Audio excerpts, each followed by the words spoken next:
Hello दोस्तों, welcome to my YouTube channel unique math unique GS. आज हम आपके लिए तीसरा टेस्ट लेके आए हैं। यह टेस्ट एसएससी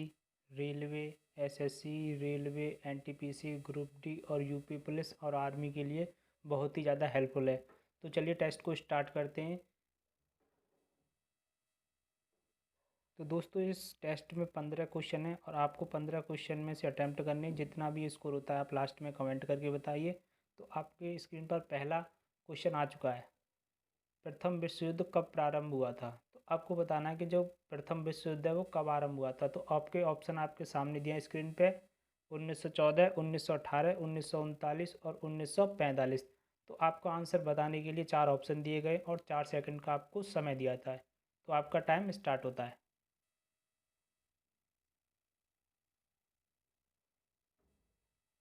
तो दोस्तों, जो एकदम करेक्ट आंसर है वो है पहला ऑप्शन 1914 में। जो पहला विश्व युद्ध है, फर्स्ट वर्ल्ड वॉर, वो कब स्टार्ट हुआ था दोस्तों? वो हुआ था 1914 में। तो इसके हिसाब से आपका पहला ऑप्शन एकदम करेक्ट आंसर है। ठीक है दोस्तों, तो चलिए नेक्स्ट क्वेश्चन पर चलते हैं।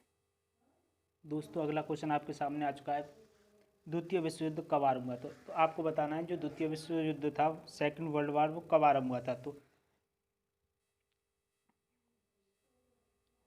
तो पहला ऑप्शन है आपका 1914, 1918, 1939 और 1945। तो आपको 4 सेकंड दिए हैं आपका आंसर सही टिक करने के लिए।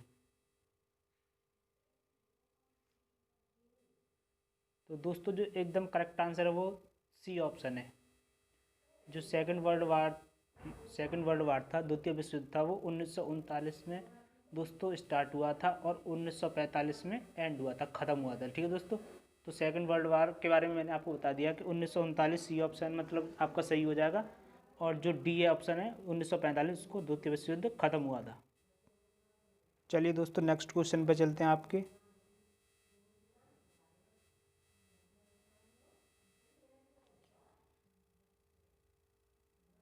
दोस्तों, अगला क्वेश्चन आपके सामने आ चुका है।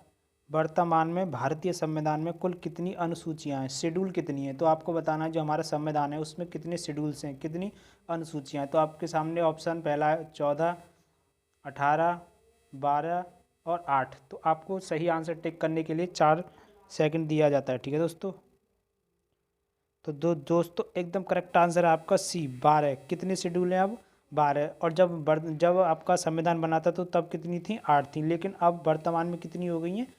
12 हो गई अनुसूचियाँ। ठीक है, अब कितनी तो हैं दोस्तों? 12 अनुसूचियाँ। तो चलिए नेक्स्ट क्वेश्चन पे दोस्तों, अगला क्वेश्चन आपकी स्क्रीन के सामने आ चुका है। क्वेश्चन ये है कि विश्व का सबसे बड़ा लिखित एवं सर्वाधिक व्यापक संविधान किस देश का है? तो आपको बताना है कि जो सबसे बड़ा संविधान है वो लिखित व्यापक सबसे बड़ा संविधान किस देश का है। तो आपका पहला ऑप्शन है ब्रिटेन, भारत, कनाडा और चौथा है ऑप्शन है इनमें से कोई नहीं। तो आपको सही आंसर टिक करने के लिए 4 सेकंड का समय दिया जाता है।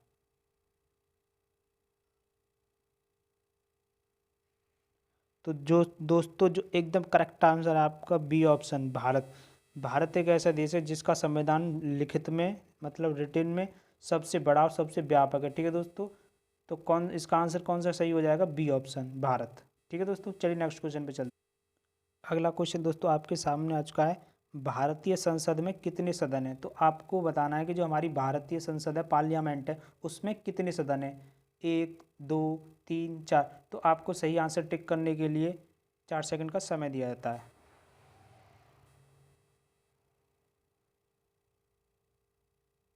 तो दोस्तों, जो एकदम करेक्ट आंसर है वो है 2, बी ऑप्शन। तो हमारे सदन में कितने, हमारी जो पार्लियामेंट जो संसद है उसमें कितने सदन है दोस्तों? 2। कौन कौन से वो मैं आपको बता देता हूँ। एक तो आपका लोअर हाउस और एक है अपर हाउस। एक को बोलते हैं हम लोकसभा और एक को बोलते हैं राज्यसभा। अगर हिंदी, एक को बोलते हैं हम लोकसभा। ठीक है दोस्तों, एक को बोलेंगे हम लोकसभा और एक को बोलेंगे हम राज्यसभा। तो हमारे सदन में, हमारी जो पार्लियामेंट है, हमारी जो संसद है उसमें कितने सदन हैं? ठीक है दोस्तों, 2 हैं। लेकिन गलती कर देते हैं बच्चे, वो 3 लगा देते हैं क्योंकि उन्होंने कहीं कहीं पर प्राइम मिनिस्टर भी पढ़ा होता है। लेकिन सदन की बात आई, यहाँ पे किसकी बात आई दोस्तों? सदन की। तो हमारे संविधान में, सॉरी संविधान में, हमारे संसद में कितने सदन हैं? 2। तो चलिए नेक्स्ट क्वेश्चन पे चलते हैं। अगला क्वेश्चन आ चुका है दोस्तों को, जो संसद को भंग करने के लिए कौन समक्ष है। जो आपको चार ऑप्शन दिए गए हैं उनमें से आपको बताना है कि जो हमारी संसद होती है उसको भंग कौन कर सकता है। तो पहला ऑप्शन आपके सामने राष्ट्रपति, दूसरा ऑप्शन उपराष्ट्रपति, तीसरा प्रधानमंत्री और चौथा राज्यपाल। तो पहला ऑप्शन है राष्ट्रपति, दूसरा ऑप्शन है उपराष्ट्रपति, प्रधानमंत्री और राज्यपाल। तो आपको सही आंसर बताने के लिए 4 सेकंड दिए जाते हैं, तो आपका टाइम स्टार्ट होता है। तो दोस्तों जो एकदम करेक्ट आंसर है वो है राष्ट्रपति। क्या है दोस्तों? राष्ट्रपति। जो भारत की संसद को भंग करने के लिए कौन समक्ष है? एक राष्ट्रपति ही ऐसे हैं जो अपनी संसद को भंग कर सकते हैं। तो चलिए नेक्स्ट क्वेश्चन पे चलते हैं दोस्तों।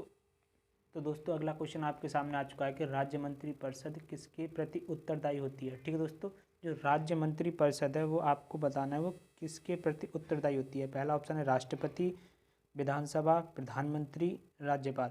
तो आपको सही आंसर बताने के लिए 4 सेकंड दिए जाते हैं।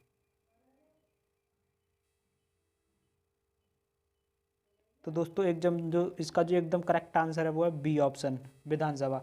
जो दोस्तों राज्य मंत्री परिषद होती है वो किसके लिए उत्तरदायी होती है? वो होती है विधानसभा के लिए। किसके लिए दोस्तों? विधानसभा के लिए। तो चलिए नेक्स्ट क्वेश्चन पे चलते हैं आपके दोस्तों। नेक्स्ट क्वेश्चन पे जाने से पहले अगर वीडियो पसंद आई है तो लाइक करें और अभी तक आपने चैनल को सब्सक्राइब नहीं किया है तो प्लीज़ यार चैनल को सब्सक्राइब कर लें और बेल आइकन को दबा लें, ताकि जब भी मैं टेस्ट अपलोड करूं तो आपके पास सबसे पहले मेरा नोटिफिकेशन पहुंचे। तो चलिए अब नेक्स्ट क्वेश्चन पे चलते हैं दोस्तों। अगला क्वेश्चन आपके सामने आ चुका है, बहुत ही इंपॉर्टेंट है, कई बार रेलवे में आया है, रेलवे में और एसएससी में कई बार आ चुका है। ठीक है दोस्तों, एसएससी में भी आया है और रेलवे में भी आया है। ठीक है दोस्तों, एनटीपीसी में भी आ चुका है। तो बहुत ही इंपॉर्टेंट क्वेश्चन है। क्वेश्चन क्या है? देश की तीनों सेनाओं का अध्यक्ष कौन होता है? तो आपको बताना है जो देश की एयरफोर्स, नेवी और मिलिट्री आर्मी जो तीनों होती हैं उनका जो कमांडर होता है वो कौन होता है। तो आपका ऑप्शन है पहला राष्ट्रपति, उपराष्ट्रपति, प्रधानमंत्री, राज्यपाल। तो आपको सही आंसर टिक करने के लिए 4 सेकंड दिए जाते हैं। दोस्तों बहुत ही इंपॉर्टेंट क्वेश्चन है, बताइए। तो दोस्तों जो एकदम करेक्ट आंसर है वो है राष्ट्रपति। तो जो दोस्तों तीनों सेनाओं का जो अध्यक्ष होता है, कमांडर होता है, वो कौन होता है? अपना राष्ट्रपति। ठीक है दोस्तों, चलिए नेक्स्ट क्वेश्चन पे चलते हैं। अगला क्वेश्चन दोस्तों आपकी स्क्रीन पे आ चुका है कि मूल अधिकारों का संरक्षक कौन होता है। तो आपको बताना है जो मूल अधिकार होते हैं उनका संरक्षक कौन होता है। तो पहला लिखा है एससी, दूसरा एचसी और तीसरा प्रधानमंत्री और चौथा राष्ट्रपति। तो दोस्तों यहाँ पे मैं बता दूँ, एससी का मतलब होता है सुप्रीम कोर्ट। क्या होता है दोस्तों? Supreme court. यहाँ पे मैं बता देता हूँ, एससी मतलब सुप्रीम कोर्ट, और एचसी का मतलब होता है दोस्तों,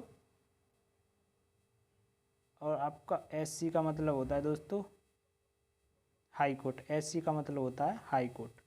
तो चलिए आपका टाइम स्टार्ट होता है। अब आपको बताना है जो मूल अधिकारों का संरक्षक कौन होता है। तो दोस्तों जो एकदम करेक्ट आंसर है आपका एससी, सुप्रीम कोर्ट। क्या होता है दोस्तों? जो हमारे मूल अधिकार होते हैं उनका क्या कौन होता है? संरक्षक होता है, उनका गार्जियन होता है। जो मूल अधिकार होते हैं उनका गार्जियन कौन होता है? Supreme court. चलिए तो नेक्स्ट क्वेश्चन पे चलते हैं।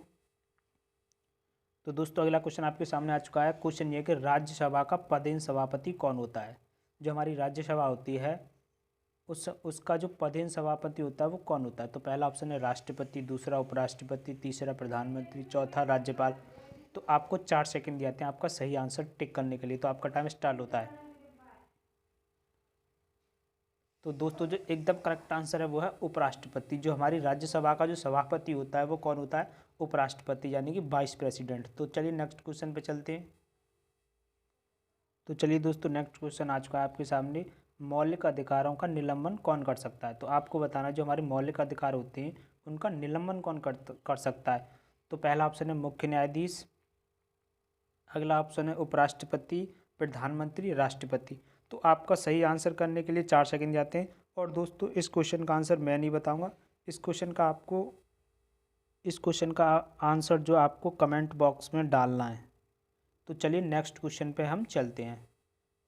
तो नेक्स्ट क्वेश्चन दोस्तों आपके सामने आ चुका है, जो राष्ट्रपति हैं वो अपना त्यागपत्र किसे सौंपते हैं। तो आपको बताना जो हमारे प्रेसिडेंट हैं वो अपना जो उनका जो वो होता है त्यागपत्र रिजाइन वो किसे सौंपते हैं। तो पहला है मुख्य न्यायाधीश, उपराष्ट्रपति, प्रधानमंत्री, राज्यपाल। तो आपका सही आंसर बताने के लिए आपको 4 सेकंड दिए जाते हैं। तो दोस्तों अगर आपने ए ऑप्शन चुना है तो वो बिल्कुल गलत है। अगर आपने ए ऑप्शन चुना है तो वो बिल्कुल गलत है। तो आपका जो करेक्ट आंसर है वो है बी ऑप्शन। यहाँ पे हमने बात की है दोस्तों त्यागपत्र की, रिजाइन की। तो रिजाइन हमेशा राष्ट्रपति उपराष्ट्रपति को ही देंगे। तो यहाँ पे कौन सा ऑप्शन करेक्ट हो जाएगा दोस्तों? B option. कौन सा? B option. तो चलिए नेक्स्ट क्वेश्चन पे हम चलते हैं। तो दोस्तों अगला क्वेश्चन आपके सामने आ चुका है कि राष्ट्रपति को शपथ जो होती है प्लेज कौन दिलाता है? तो आपको बताना जो राष्ट्रपति होते हैं उनको शपथ कौन दिलाता है, शपथ कौन दिलाता है? तो पहला ऑप्शन है न्यायाधीश, मुख्य न्यायाधीश जो होते हैं हमारे chief justice of India, president, vice president, उपराष्ट्रपति, प्रधानमंत्री, राज्यपाल। तो आपको सही आंसर बताने के लिए 4 सेकंड दिए आते हैं।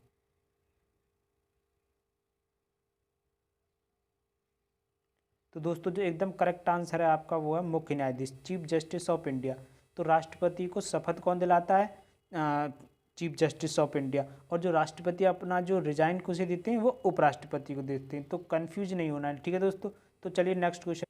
अगला क्वेश्चन इंपॉर्टेंट है दोस्तों।